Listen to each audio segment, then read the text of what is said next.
Every team has one woman the others notice the moment she enters a room.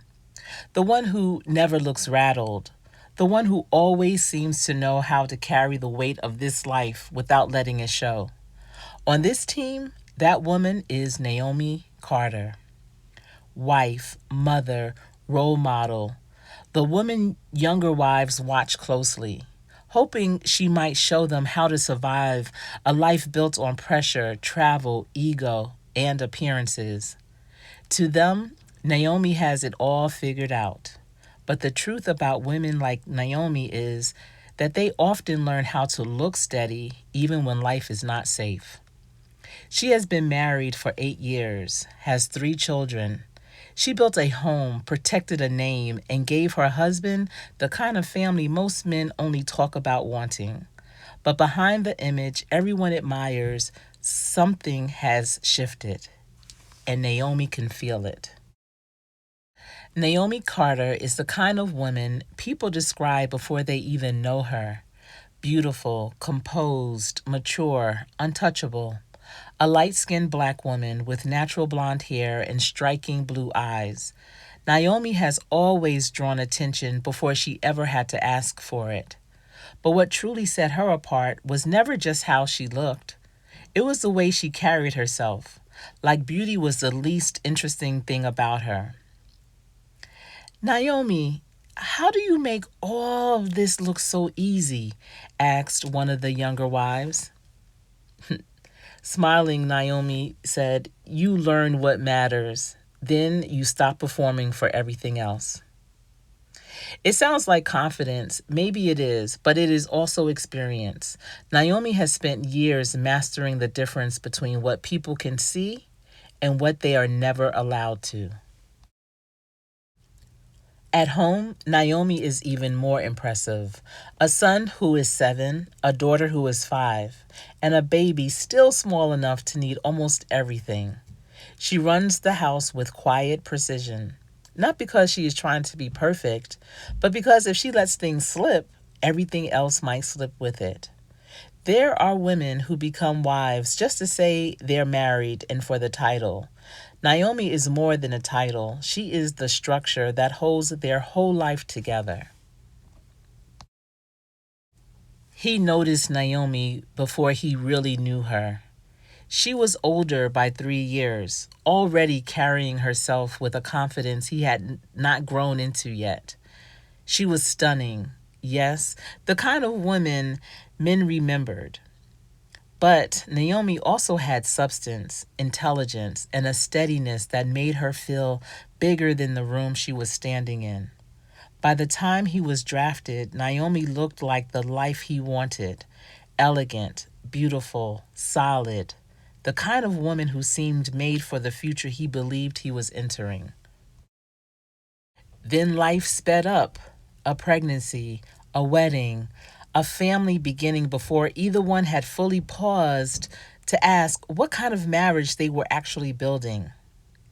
By the time their third child arrived, Naomi believed they were building something permanent. Not perfect, but permanent. The kind of marriage where decisions were made together, sacrifices were shared, and family meant future. Naomi could see that her husband was restless as he kept walking from his closet back to the bedroom where she was sitting with their baby. She's seen him like that before, so she knew in due time he would settle down enough to either say what was on his mind or go into another room. Finally, he decided to sit down next to her, and in a gentle but firm voice, he said, "3 is enough, Naomi. We've got our family." Naomi heard this before, and in a sad tone, she asked, "Are you sure?" "Hell yeah. I don't want any more children. We will pour all that we have into these 3 children that we were blessed with. It's a lot on you, and as they get older, it will be a lot on me to give them the best. 3 is way more than I wanted with you anyway.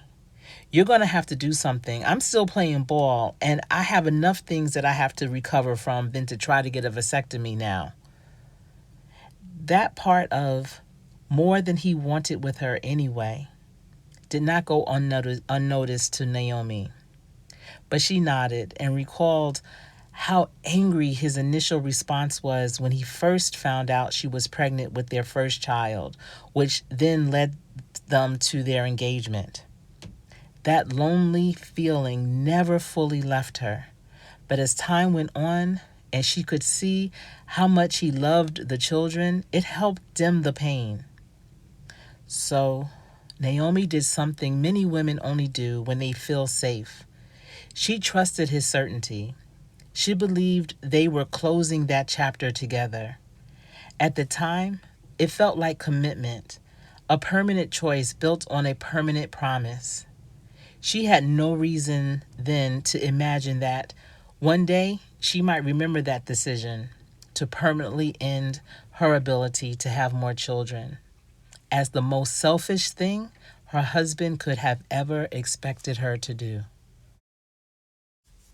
The younger wives do not know all the details of Naomi's life. They only know what they see. A woman who survived the early years, a woman who still looks graceful under pressure, a woman whose marriage appears established in a world where so little feels secure. So many wives always look to Naomi for inspiration, and they would often say, "You make this life feel normal." And Naomi would respond with a small smile that really spoke louder than words if someone was paying attention and truly looking into the depth of what she meant. Well, you just decide what kind of normal you can live with. As Naomi is setting the table for dinner, she notices that her husband seems distracted, but not in a good way. He's been coming home with that same negative energy for the past several months, but would always brush it off saying it was nothing and she was reading too much in his expressions. So she chose not to address that and instead asks, "You coming to Tyler's game tomorrow?" "I'll try." She didn't want to bring it up, but you said that last time. "I said I'll try, Naomi." He sets his phone face down, and Naomi notices he's been doing that too a lot lately. There is no dramatic explosion, not yet, just a slow ache of distance. A husband who was technically present, but emotionally elsewhere. A phone turned over, a shorter temper, a drifting attention that no longer returns when she reaches for it. Naomi watches him leave the room. Women like Naomi notice shifts early. They just do not always confront them immediately, especially when children are watching, especially when a whole life has been built on keeping things stable. The house was quiet, and Naomi was in her bedroom alone. Her husband was away at a game. She paused and for some reason was compelled to go to a place, the dresser drawer, where she knew he kept an old photo. It wasn't hidden, but it was obvious, which made it awkward for Naomi to bring up each time she looked at it. It always put pain in her heart.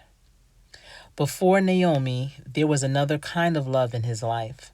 Not the polished kind, not the kind that fit the image of league success, but the kind that starts before a man becomes important to strangers.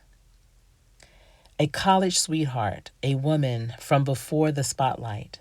The kind of love a man tells himself he outgrew until one day he realizes he never truly let it go. Naomi's expression changes as she looks at the image because this woman has been around for a very long time. But as usual, she stays controlled. For years, Naomi told herself that the past was the past, that marriage, time, and children had settled whatever old feelings once lived there. But old feelings do not always die. Sometimes they wait quietly for opportunity. The League teaches women how to live with absence, flights, hotels, delayed calls, missed moments. But absence creates room for secrets, and secrets become easier to protect when everyone expects a man to be gone.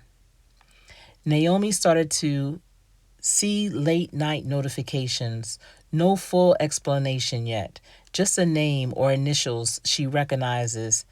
At first, it is only a feeling, then a pattern, a familiar name, a message at the wrong hour, a silence that says more than words. Some women find out all at once. Naomi finds out in pieces, quiet ones, the kind that rearrange your whole understanding of a marriage without making a sound. She was able to get her husband's messages synced to her phone. It was a decision that she had to build herself up to do because she knew that what she might read or see may be difficult to handle. But because her husband had been acting so off, his energy was low in their home, she felt it was necessary. Reading the messages proved to be harder than she thought. I still think about us. I miss who you were with me. I loved being with you and can't wait to see you again. You make me feel alive. I love you. And those messages were not just one-sided. The messenger was not random or a stranger, and that makes it even worse. This is not a new temptation. It is an old attachment, the kind of unfinished history that never really stopped breathing. In that moment, years began to look different. The emotional distance, the parts of him she could never quite reach, the sense that some room inside her marriage was occupied by someone she was never supposed to meet. Naomi is not weak. She is not foolish. And she is not surprised in the way people imagine betrayed women must be. The truth is quieter than that, more humiliating, more intimate. It is the pain of realizing that while you were building a family, someone else may have still been living in your husband's heart. Naomi, barely above a whisper, said to herself, "So this is what's been happening?" She could call him, she could scream, she could break down, but Naomi has spent too many years surviving through composure to surrender it now. That is the thing about women like Naomi. They know how to keep moving, even after trust has been bruised, even when the life everyone envies begins to fracture, even when the promise they built their future on no longer feels solid. She gave him beauty. She gave him children. She gave him loyalty. She even trusted him enough to make permanent choices about the life they said they wanted together, or that he wanted. Now, for the first time, Naomi was to ask herself whether the marriage she protected was ever as secure as she believed. And in the world of Married to a Gladiator, the first betrayal is rarely the last. Some truths take years to reveal themselves. Some losses do not begin the day a woman is left. They begin the day she realizes she was never standing on what she thought she had. Because in Married to a Gladiator, the first thing a woman finds is rarely the last thing that breaks her. Naomi's story is far from over.